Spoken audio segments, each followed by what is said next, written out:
எழும்பூர் ரயில் நிலைய மறுசீரமைப்பு பணிகள் குறித்து தென்னக ரயில்வே பயனாளர் ஆலோசனை உறுப்பினர் ஜாஃபர் அலியுடன் நமது செய்தியாளர் ராஜேஷ் நடத்திய நேர்காணலை தற்போது பார்க்கலாம். சென்னையில் கடந்த சில நாட்களாகவே மின்சார ரயில்களுடைய அந்த பற்றாக்குறை என்பது ஏற்பட்டு பொதுமக்கள் மிகுந்த இன்னலுக்கு ஆளாகி இருக்கக்கூடிய சூழ்நிலையில் தென்னக ரயில்வே இது தொடர்பாக என்ன மாதிரியான விளக்கங்களை அளித்துள்ளார்கள், என்ன மாதிரியான நடவடிக்கைகள் மேற்கொண்டிருக்கிறார்கள் என்பது குறித்து நம்மிடையே பேசுவதற்காக தென்னக ரயில்வேனுடைய பயனாளர் ஆலோசனை குழு உறுப்பினர் ஜாஃபர் அலி நம்மிடையே இருக்கிறார். அவரிடத்தில் கேட்கலாம். சார், இந்த பிரச்சனைக்கு என்ன காரணம்? மக்கள் மிகவும் சிரமம் அடைந்திருக்காங்க, என்ன காரணம் சார்? சார், சதர்ன் ரயில்வே பொறுத்த வரைக்கும் 6 days முன்னாடி ஒரு அனௌன்ஸ்மெண்ட்டு, அஃபிஷியல் ப்ரெஸ் ரிலீஸ் இருக்கட்டும், இல்லை டிஜிட்டல் போர்டு மூலமாக அனௌன்ஸ்மெண்ட் இருக்கட்டும், இல்லை பேனர் மூலமாக அனௌன்ஸ்மெண்ட் இருக்கட்டும் பண்ணியிருக்காங்க. அது என்னன்னா, இப்போது 10th and 11th பிளாட்ஃபார்மில் இந்த redevelopment, essential important redevelopment 10th and 11th பிளாட்ஃபார்மில் நடந்துகிட்ருக்கு. ஸோ அது பேஸ் பண்ணி 10 and 11 பிளாட்ஃபார்மில் தான் இந்த எலக்ட்ரிக் ட்ரெயின்ஸ் வரும். அதுக்கு 5 and 6 பிளாட்ஃபார்முக்கு அதுக்கு கன்வெர்ட் பண்ணிட்டாங்க. ட்ரெயின் ரிடக்ஷன் ஆயிடுச்சு இருந்தால் கூட அந்த 8 நிமிஷத்துக்கு 15 மினிட்ஸ்க்கு ஒரு ட்ரெயின் 100% செயல்படுது. அது 45 days, ஏற்கனவே 7 நாள் ஆயிடுச்சு. 20 February to 5th April வரைக்கும் இந்த மாற்றம் அஃபிஷியலாக செயல்படுது சார்.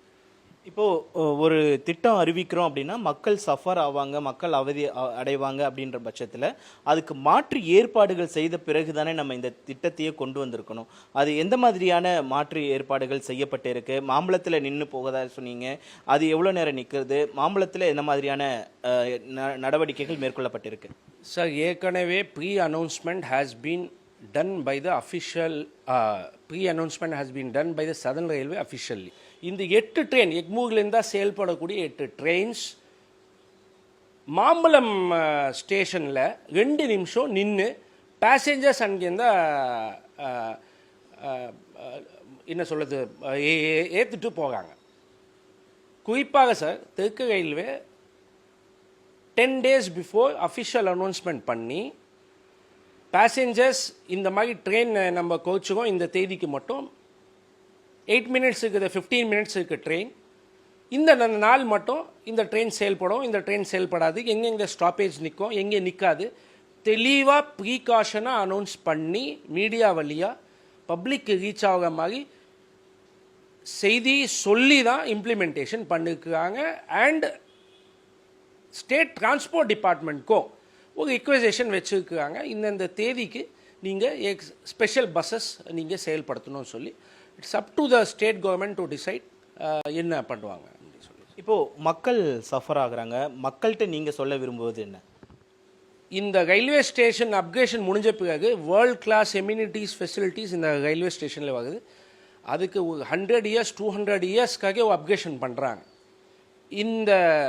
இந்த புது அப்கிரேஷனுக்காக கொஞ்சம் மக்கள் கொஞ்சம் அட்ஜஸ்ட் பண்ணிட்டீங்கன்னா இனிமேல் இந்த விஷயம் ஒரு மைனஸாக தெற்கு ரயில்வேஸாகவே ஏற்படாது சொல்லி நான் ஆஸ் எ மெம்பர் தெற்கு ரயில்வே பயனாளர் ஆலோசனை குழு நான் ஒரு ரிக்வெஸ்ட்டாக மக்களுக்கு வைக்கிறேன் சார்.